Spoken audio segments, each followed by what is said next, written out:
Good morning, everybody, and welcome to the new Maryland Jockey Club at Laurel Park for a Saturday Stakes Day edition of Today at the Races. I'm Dan Illman along with Keith Fustel. It's one of our biggest days of the year, Keith. Yes. 4 stakes, $600,000 in stakes purse money, the General George, the Barbara Fritchie. I'm really interested in the George. It looks like it came up pretty salty. Maybe not the biggest field in the world, but 4 stakes winners and 3 really good ones. Yeah, I'm looking forward to that race. And we talked about one of our, I think, starters or allowance. 2 other than is a really good race on today's card. But yeah, the Campbell's competitive as well. But shorter field in the General George, you're talking about some of these horses. Quince Brew came back with a bang in a Vengeance last time out.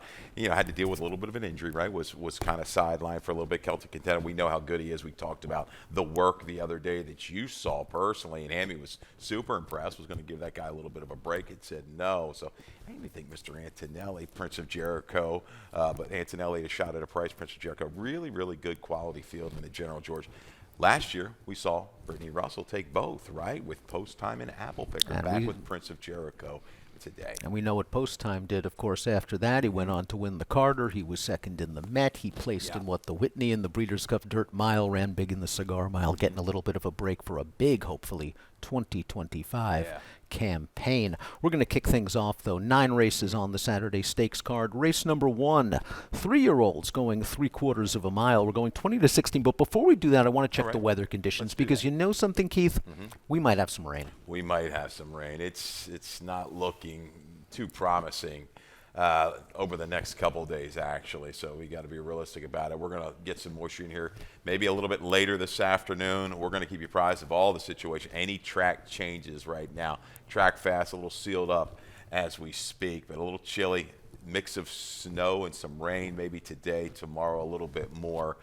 May have to alter that handicapping and look for the off-track horses and really maybe switch up late in the day. You know, you just got to monitor how this track plays out. Let's start things off now with race number 1, 3/4 of a mile, 20 down to 16. These are 3-year-olds. 1 and the 7 are scratched. Tiny Lake taking a lot of early money, and why not for Kieran McGee?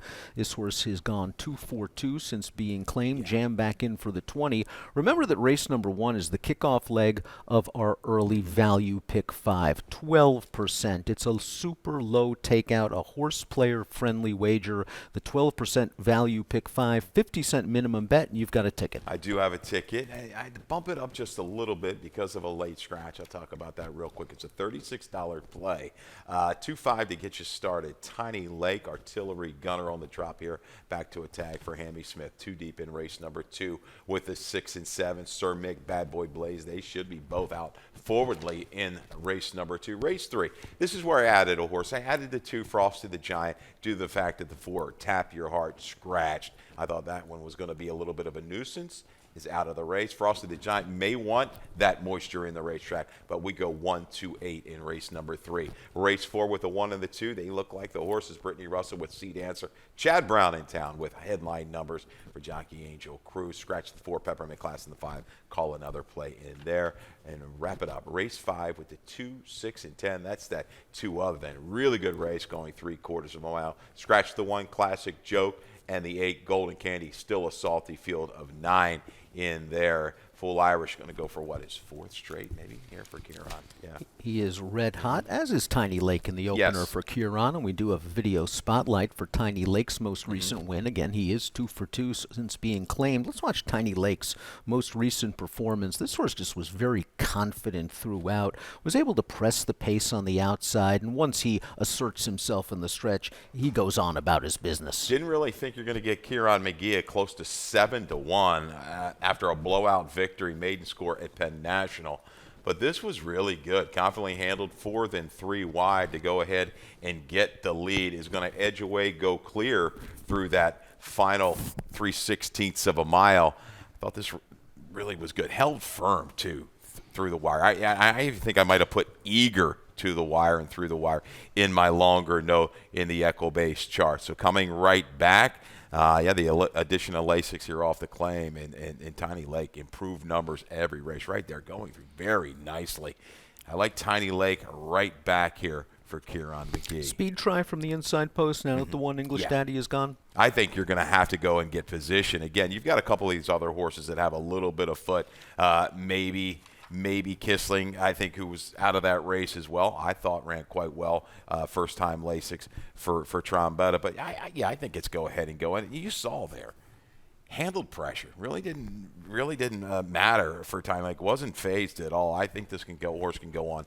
But it's the first eighth of a mile, 3/16. Avoid any trouble. Fourth different rider now for Tiny Lake. Your second pick is the 5 Artillery Gunner, a horse getting some significant class relief in against Slam Notion, who again ran so well. Second yesterday, just missing in a first level allowance. Might have been best if the jock didn't drop the stick. Artillery Gunner showed off a very strong late kick in his debut, forced to be a little bit closer to the pace last time out, a race where they ran 1-2 around the track. Might get a better flow here. Exactly.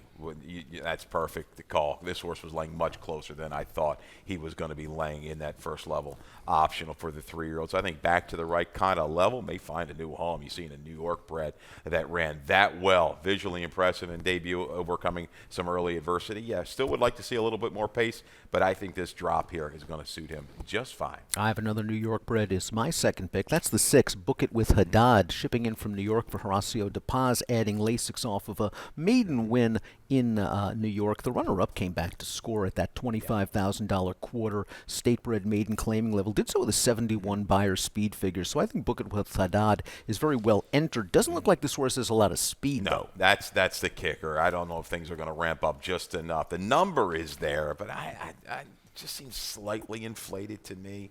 I'm going to use this one as an underneath candidate. Let's have a party, though, the 4, with Sarah Del Fabro looking to get on the board here. I think this is an intriguing runner. The 2-back try, Bangkok Bob, so keying up against the right kind. That Delaware race was good. Was second best, but a good gritty effort. Last time out, Kernis K, Chipotle. We know those horses might be just a touch better than this field.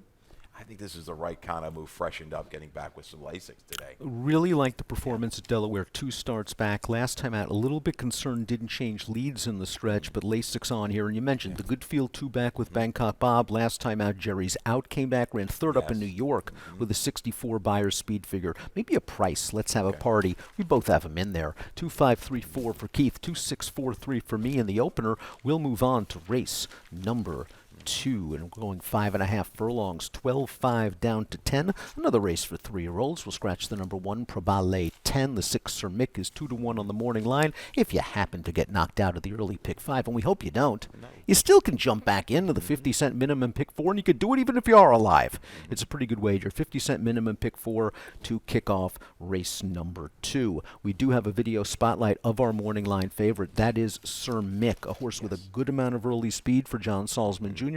Let's watch Sir Mick and Bad Boy Blaze. Yeah, we're going back a couple of races here. This is October the 24th, and Sir Mick didn't break super sharp, but showed that early burst in between horses. Now, just behind him in a red cap before this particular day, watch Bad Boy Blaze. We've got a comment of lost action there at the 3.5 furlong marker and just couldn't really recover after that. Not really sure if he clipped heels or something. He was the favorite that day. He took a lot of money. Now, something might have happened because he's been away since the late October, but we see Sir Mick in here.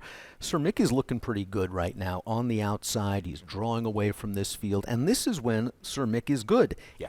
He's on his right lead. He's doing everything correctly. In his last 2 starts where he was beaten, he didn't change leads in the stretch. That's a little bit concerning for me, but Sir Mick does have speed, does have the figs, and takes a class drop, and I like horses dropping in class with speed, getting Lasix. And I think perfectly positioned to the outside because all in all, he was outrunning Bad Boy Blaze early, and he gave him a little bit of a head start there with that break to rush up. So I think if this guy on the drop can get out there, break well enough and clear early, it could be lights out at the 5.5. I'm going to use Bad Boy Blaze. I just think that 2-back try was good enough.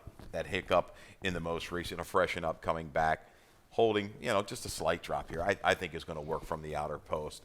Bad Boy Blaze. Let's talk about the 3, Sir Chance-A-Lot. I thought got a great ride, a good trip, patient inside, worked it out from the quarter pole home with Brasino last time out. Could not agree with you more. That was a brilliant ride. This horse broke real sharp, was in between horses after the opening quarter mile, dropped down to the inside. It opened up for him, and Sir Chance-A-Lot did the rest. A nice confidence-building performer. Maybe needs a little bit of a Beyer boost, but I don't think Sir Chance-A-Lot should be pigeonholed as just some one-run closer. He's tactical enough to stay close to the early pace. Let's talk a little bit about the 4, 4, Up in Flames. This is the other Salzman train runner.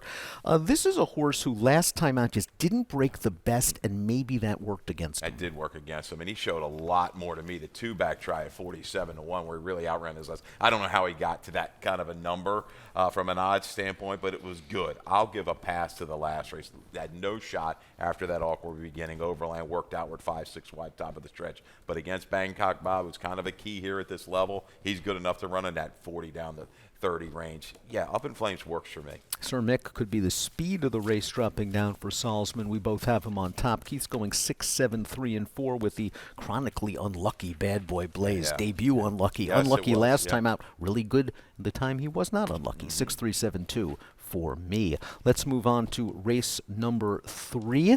This is at 1.16 miles, 12,005 down to 10. It's a non-winners of 3 life for 4-year-olds and up. Let's take out the 4, Tap Your Heart, and that's potentially an important scratch because Tap Your Heart was likely going to be one of the main speeds in this race. With Tap Your Heart out, Frosty the Giant might try to shake loose with a 7-pound apprentice. Yeah, I switched up some picks in here. I originally had the 8 on top, but Frosty the Giant, the two-back try, was really good. 17-1. I didn't see that one coming, but again, was that just completely aided by the muddy sealed surface? Is this horse dependent on getting a little bit of moisture? Maybe, maybe not. But I do think, given that race, he had the trouble with Penn last time out. I think he's going to take this field a long way. But the one horse, in spite of trainer for Jamie Ness going first off the claim, I like this one coming back. Maybe I have the Spies out at Fair Hill. This one coming off a pretty substantial layoff. Really didn't fire at all. Holds the level good enough for me. Again, you got Spitzer, Spitestown if things do come up a little bit on the wetter side. This racetrack is going to work. I think he's tactical enough. I like the inside post. You're looking at the speed. Frosty Giant goes maybe at mid-nothing, goes ahead and stalks.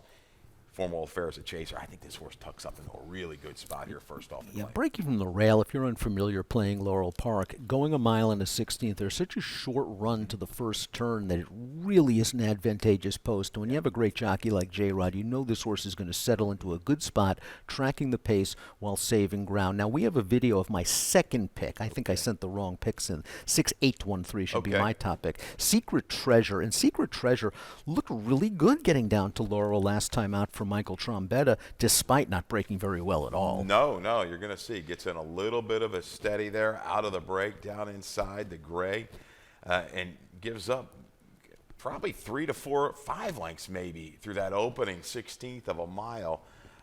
But this is what I like. Worked outward. They did get some flow, 23-2-46. They were gone, and with the scratch here, might definitely hurt the chances. Sustained at the 1 mile distance. It's 5/16 of a mile right to the wire. On the correct lead, straight and true. Here's the big question. The drop. Well, is it a drop? I mean, you're playing it through conditions. Yeah, but Right. this was a good effort, I thought, that run through that final 5/16. It was a good effort for 25, Yeah. but it was a non-winners of 2 Yep. life, and maybe halving and stepping up to the 3 life is a lateral move. There's Trombi with non-maidens dropping at least 50% in claiming price, and it's a good number. 5 for the last 15, 33%, a $2.25 ROI, and if the rains come, Secret Treasures by one of the great wet track sires in the business, Arrogate 26% on a wet track. Secret Treasure, I just think, has found a home here in Maryland. The horse we saw, the race we saw last time out, the race 3 back, remember, he had to go back to the paddock for an equipment adjustment. I'm not sure he got warmed up completely, and he still ran really well to be second. I landed on the 6 stately order in here. This is a horse that I think getting back out around 2 turns is going to help. Both of his lifetime wins around 2 turns. I thought last time down at 7/8 of a mile, speed-friendly track.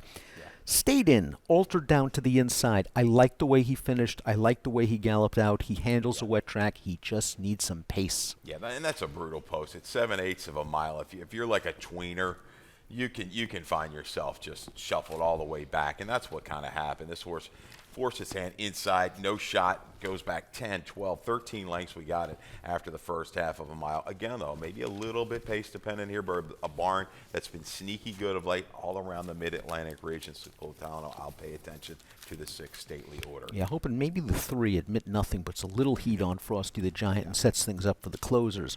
You're going with the 1, though. J-Rod likely to work out a really nice trip with In Spite of Trainer. 1, 2, 8, and 6. I'll go 6, 8, 1, and 3. Let's move on to race number 4. It's one of our 4 stakes races on this program.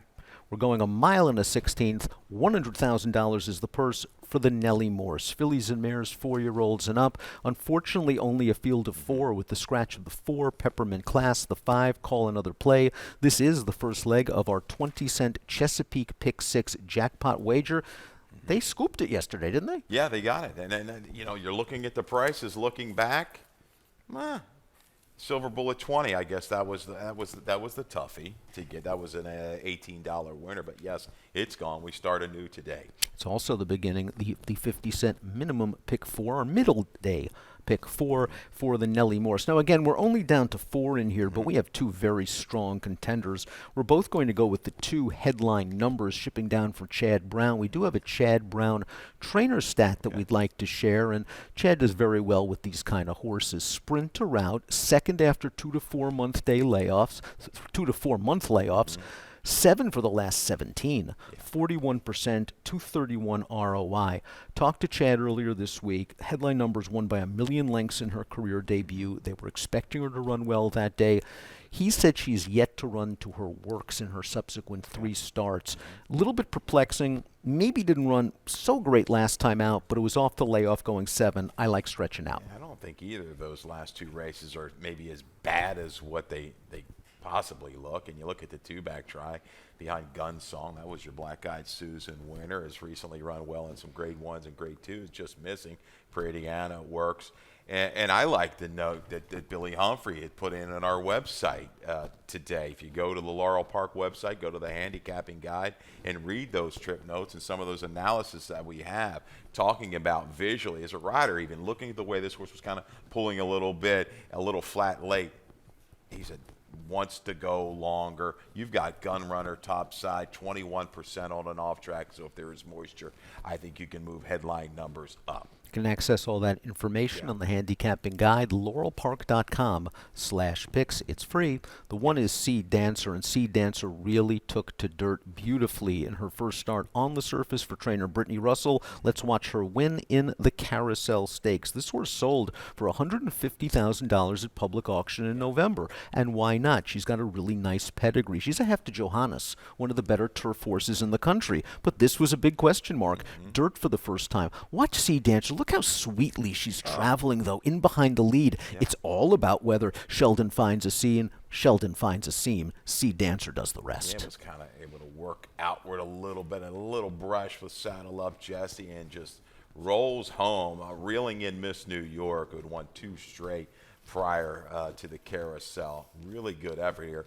First time on a fast main track, first main track effort, right? Look at this. They knew something. 16-1 for Brittany. You don't see that. You don't see that too often. That was at 1 1/8. She drops back to 1 1/16. It should be just fine. I guess Sweet Heidelberg is on ascend, but talk about a different league and class. Definitely different league, and in class, moving up. Once a wet track for sure. 4 for 4 on the off. This could be a very oddly run race. You could see a horse like Sweet Heidelberg just going great guns early, open up 5, 6, 8, 10 lengths, and then it's that little rider's race. Who can judge everything? Who's going to make the right move at the right time? I still give an edge. I think headline numbers will be tactical enough. Gets first run. We're going to have to look in the rearview mirror for Seed Dancer. 2135 for Keith, 2136 for me in the Nellie Morse, race number 4. We're going to take a break. When we come back, we'll kick off the late value pick 5, 12% low takeout wager.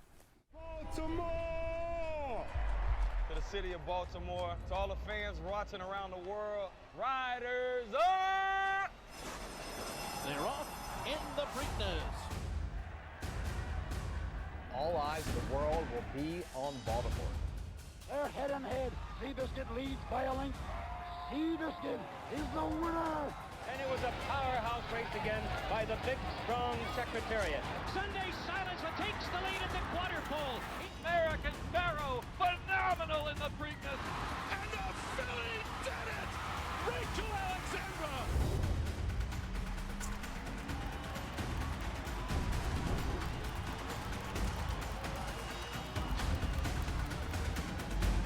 Here is Smarty Jones.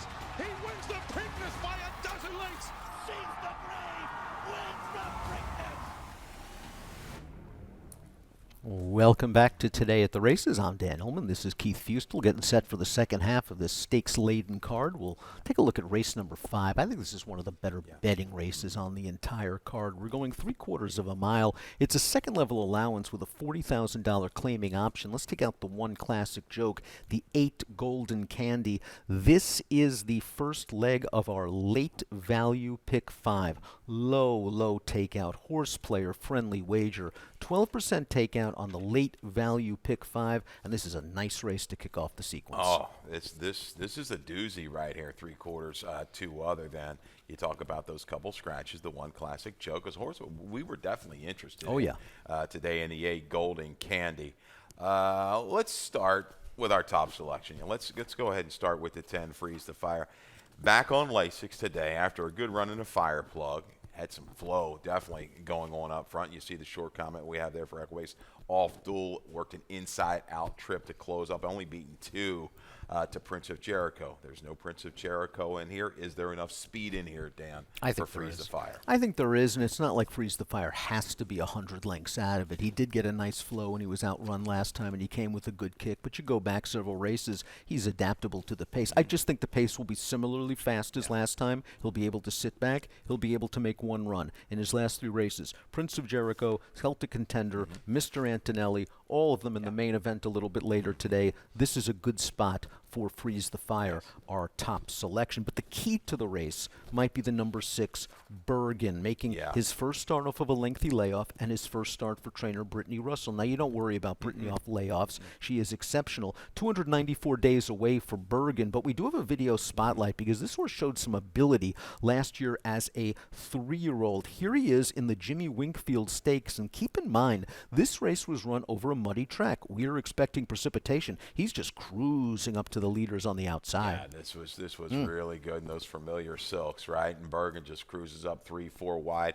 Going to take over upper stretch. Ends up drawing off by 5 in change. Loving the off going, loving the moisture here. Really responds when set down. Came back out of that race, tried to stretch out to a mile in a big field. Just kind of nothing, empty there. Then it's tried Oaklawn, but retooled off the break. I can expect a good effort here from Bergen. The horse that he was well clear of, Iridescent, came back recently at 94 on an off track at Aqueduct. The company lines are there. The freshening is there. We've run multiple stats, day in and day out on Brittany with these kind of layoffs. I expect a good run right off the bench. Her horse ran well yesterday, just got denied late. Let's talk a little bit about Full Irish. Talk about a horse in razor-sharp form. This guy's won 3 in a row for Kieran McGee. Scored last time out at Charlestown, going a 2-turn 6.5, a race where he was pretty much involved from the start, prompting the pace, a very game win in the lane. Yeah, I think if the track comes off up a little bit sloppy, that's not going to matter. Irish War Cry top side is good, 17%. Heaven's Got Fire just to his outside will probably go ahead and go. Going to guarantee that sub-23 opening quarter, I would believe. Full Irish, to me, or maybe Radical Right, the first to go ahead and make that move. I think shortening up just a touch back here to the 1 turn. That's the 2 turns at Charlestown going 6. Going to be just fine in holding form here for Kieran McGee. I do think Radical Right would prefer it if someone else goes after the speed first, because that was the role he was forced to play last time out in his first race off of a lengthy layoff, and the horse on the lead was Worcester, who's very good. And those were some legitimate fractions. 23 for the opening quarter. Radical Right turned up the juice, 23 and 1 the second quarter, and I think that might have taken a little bit of the starch, that and the layoff out of him, and why he faltered a bit to finish third. With that race under his girth and maybe a little bit more pace to run at, I think Radical Right fits very well with this group. Very dangerous. Perfect on the board at Laurel. 2 wins from 4 starts, a second and a third. You're right. My comment. I have it in here. Every right to get a little weary making that move into that pace against a good group. Certainly should be ramped up and maybe a slight improvement. If he does bring it, he's going to be right there, if not win it, here in race 5 for Claudio. That's 10-2, 6 and 4 for Keith. 10-4, 9, 6 for me. Nice wide open way to kick off the value late pick 5. Let's move on to race number 6. This is the prestigious $200,000 Barbara Fritchie Stakes. Fillies and mares going 7/8 of a mile. Take out the 1 Aussie Girl. Again, potentially an important scratch. Aussie Girl is likely going to show some speed in this race. It is the beginning of a 50-cent pick 4 wager, races 6 through 9. With Aussie Girl out, there's a chance that Irish Maxima is as loose as she wants to be, unless St. Benedict's Prep turns up the heat early. I think we might have a little bit of a match race from the 3/8 pole home, and will a horse like Royal Spy be able to kind of be the beneficiary of that and go ahead and grind it out? Though let's start with the video spotlights. We'll start with the 5, Irish Maxima, on a track at Parks, December 31st. Definitely could have aided this big number and the big number in lengths that this horse scored by. This horse earns a 101 Buyer's speed figure, far and away her lifetime best, and she just cruised right to the lead, controlled the fractions over that speed-favoring muddy track, and just draws on to win by 14 lengths and does it very, very easily. You may say she was flattered by the track and the way the race was run, but Irish Maxima's always been a good horse. She's always run some solid numbers, and her speed makes her very dangerous. She's a proven commodity over this track. As you see, she likes it wet. There's a chance she can get right to the front. I talked to John Service earlier in the week, and he said it's not like Irish Maxima is speed crazy. She will rate if someone else wants to go, and breaking from an outside post under Frankie gives them plenty of options if St. Benedict's Prep wants to go. She's got a high cruising gear. You gotta love this filly, and she did it easily out of the chute there on that video. Disco Ibu is no slouch, is quick, and Irish Maxima just did it well within herself. And you go back to the try in the weather vein.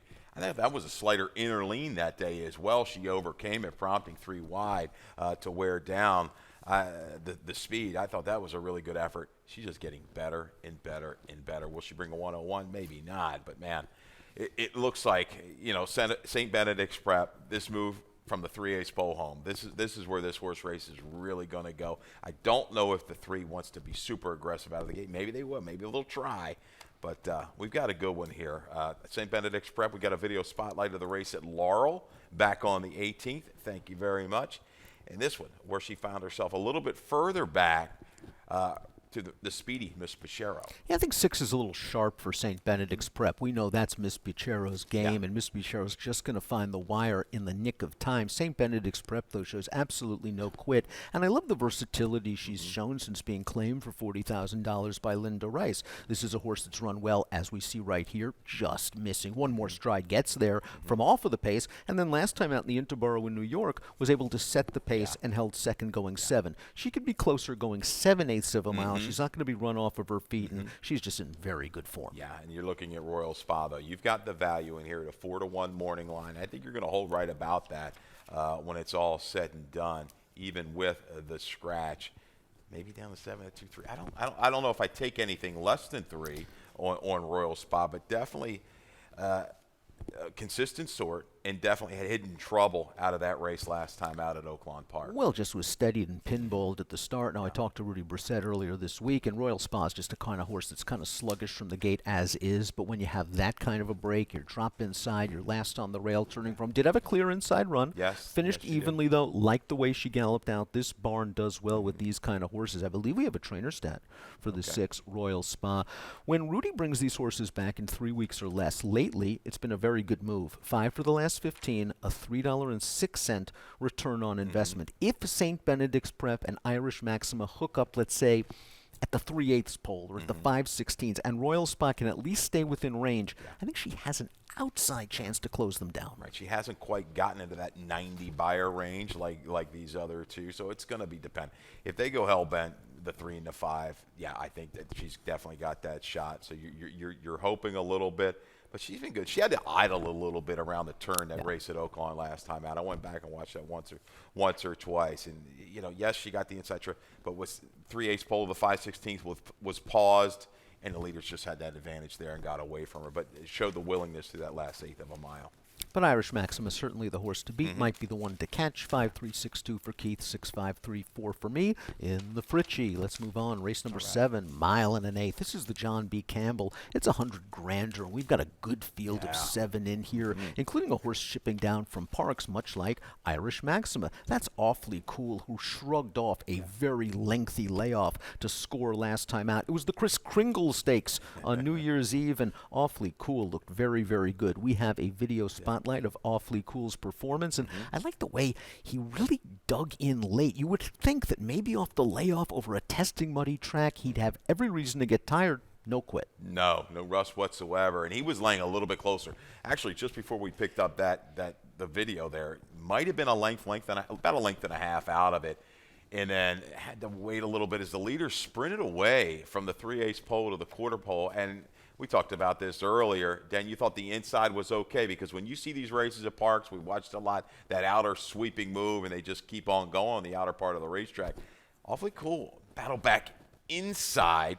You give us a little edge. You thought it was an inside edge on that racetrack that day, but I also thought it was a stronger speed lean. A lot of grit here. Awfully Cool for Solis to get it done. Adorno back for the ride, and he's got just great positional speed. I think he can go up and spy speediness. That was a good effort. I like the spacing in between races. And a horse that's run well over this surface in the past, which is also a very, very good sign for Awfully Cool. Yeah. My topping pick in here is the 2, Hit the Road Jack for Rudy Sanchez Solomon, who had a winner here yesterday. This horse was in against Quince Brew last time out, who just aired in the Jennings, going a 1-turn mile. I thought Ty Lai gave Hit the Road Jack a really good trip that day, was able to save ground on the turn, came out in the stretch, and Hit the Road Jack was very, very game to finish second over Circle P, who we'll also see in the General George. I'm a little worried about the extra distance for Hit the Road Jack, going 1 1/8 miles, but I think he's tactical enough to work out a good trip. I'm rooting for Tyus. This would be her first stakes win. Yeah, when you're talking about distance and the way you're kind of, and this is a horse we don't have either in there, Catalina Strike, I'm just glancing again, because we like to envision these races. Speediness definitely goes ahead and goes with a clean break, gets the lead. You're going to have a couple horses making that move, I'd say by the far turn, 3/8 pole, 5/16. That's going to be Awfully Cool. It's going to be Wild Vine. Those 3 definitely could get engaged and carried a little bit. So if a horse like Hit the Road Jack is able to save ground a long way, that extra 16th may not hurt him. Grind it out along with a horse like Catalina Strike, who scares me in here. I'm going to use underneath. But, yeah, I think Wild Vine's interesting. Moved well in hand. Now, granted, the internals weren't much. It was a little bit heavier racetrack last time out in that allowance race. That was a visually strong. I went back and watched. I didn't realize how easy he moved to the front against that group. He seemed very, very comfortable. The distance won't be an issue for this horse. He is a big, strong horse. The question is he better with Lasix? And, of course, he won't have it here. He did run well in that stakes race at Penn National without it 3 starts back. I think the flow helped him that day. It might have hurt Catalina Strike. Speediness is the speed. How far can he carry his speed? He's run well at 1 1/8 miles, but sometimes he finds one with a better kick. Yeah, I like this race a lot. I think this is going to be a heck of a horse race from the far turn home. We all forgot about Brilliant Ice. Watch him pop Maryland up. Million He's kinda Classic tailed winner. off. Yeah, 15-1 morning line with Weston Hamilton. I'm 7-3-2-6. Dan 2-6-7-3 as we head to the 8th. The late double. Yes. General George. This is the highlight of the card. 7/8 of a mile. $200,000 is the purse. 4-year-olds and up. We have a field of 6. We've got 3 strong contenders in here with Prince of Jericho, the very slight 6-5 morning line favorite. Prince of Jericho won the fire plug last time out. Looked pretty good doing it against Open Company because he had to break from the rail. And I know that was something that Brittany was a little bit concerned about, but he broke so sharp, put himself right into the race. Overcame a speed duel. They went 22-1 for the opening quarter, and then Prince of Jericho just went on with it. This outside post might be the key to the race. That could be the because key. Prince of Jericho doesn't need the lead to win. No, he does not need the lead. He said he had the rail 3 races in a row. Now at 6.5, those internals are going to be a little bit quicker, Laura. It's a longer run up at the 6.5 as opposed to the 6. But yeah, I think we'll be poised just off the leaders because I gotta think Quince Brew, Celtic Contender are going to get that early position, and maybe Mr. Antonelli. So I think, Sheldon can just spy and put this guy wherever he wants. He'll bring a finish. Video spotlight, though, to the 2, Quince Brew. Second time here in the barn of Ned Allard. what a return. Was laid off from June to January. It was just an awesome performance. I mean, this horse was entered and scratched because he grabbed a quarter. Ned gave him plenty of time, was confident that he would run well in the Jennings. Didn't think he'd run this well. I mean, he's just cruising on the outside, and once he takes over the lead, it's just an explosive burst of speed. Now, he's going to switch leads several times in the stretch, and maybe that's a little bit concerning, but he had every reason to get a little bit tired off of a long layoff, going the one-turn mile with the long second wire. He earned a 98 Beyer speed figure. This is a horse that's always had immense potential, and he does have some sneaky speed. I think that he's going to show some speed for Ned, who knows where to place his last out winners on dirt. 7 for the last 13. Look at that ROI, 681, 54% strike rate. You got to like Ned Allard, just keeps doing quality work over the years. One of my favorite trainers. He freshens. He's very patient. He knows how to train a racehorse. Good to see that. Quince Brew, big effort. Celtic Contender. Do you think he goes? Is he the first one to go, or do you think Quince Brew will try to keep him on? Well, when I talked to Hammy earlier in the week, he says at the 3/8 pole he'd like to be 1-2. Okay. So I think he's going to be sent out of there. I think Quince Brew will be aggressive as well. It'll be very interesting. Kind of a tactical race, isn't it, in a short horse field? After Celtic Contender won the Bender, and he was very game to do so, Hammy told me he was thinking maybe giving this horse a little bit of a break, but it just seems like he's coming out of all his works real good. Bullets 3/4 and 12 the other day, and Hammy said he was playing on the rein afterwards. So maybe Celtic Contender is just a workhorse looking for his 6th lifetime win. And again, I think he'll be right in the thick of things turning for home. This is a class test. I think he's right there, though. This is another one. Evenly matched. These horses, they have positional speed. They have the stamina at 7/8 of a mile. There's no real let up in any of these runners when you look at it. So I think it's no surprise. I throw the 4 in as the price to help the exact a little bit later in the day, and you got to reach a touch. I think Mr. Antonelli at 12-1, Dan, offers significant value. Maybe beat a horse like 7's11, who's not on the top of his game last time, but showed 2 kind of runs. Was up early, dropped back, shifted out, came again. Billy Humphrey in his analysis thought that might have been the better part of the racetrack through the stretch that day. Taking the Lasix off, that's a question mark. But this is a guy who's always shown some talent, top form. Another little step forward. He is right there. I don't think 7/8 is an issue for this guy. He's also very game. He wants to beat you, and he's tactical. He can be placed anywhere within the context of a race.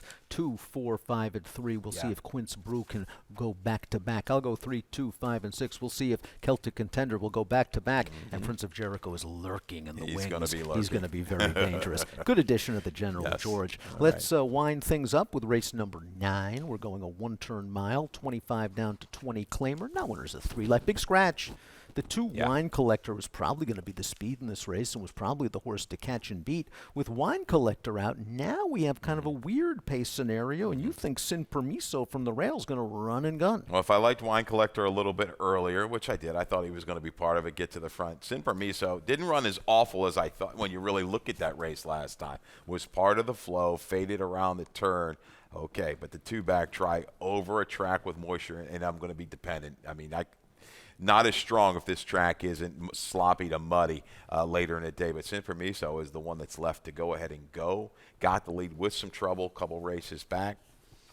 A little flyer to get you out at a good number. I think we'll come down a little bit from the 15-1 if the track comes up wet. I'm going to go with the 6, What a Hard Man Fided, a horse that's done well at these longer distances, stretching out from a 7-furlong race where he went out, in, out, and was second to the favorite. I thought it was a really promising performance. He's hit the board in his last 2. Just think he's getting back to his best form, and stretching out can be closer to the pace. Tell me about Midnight Renegade.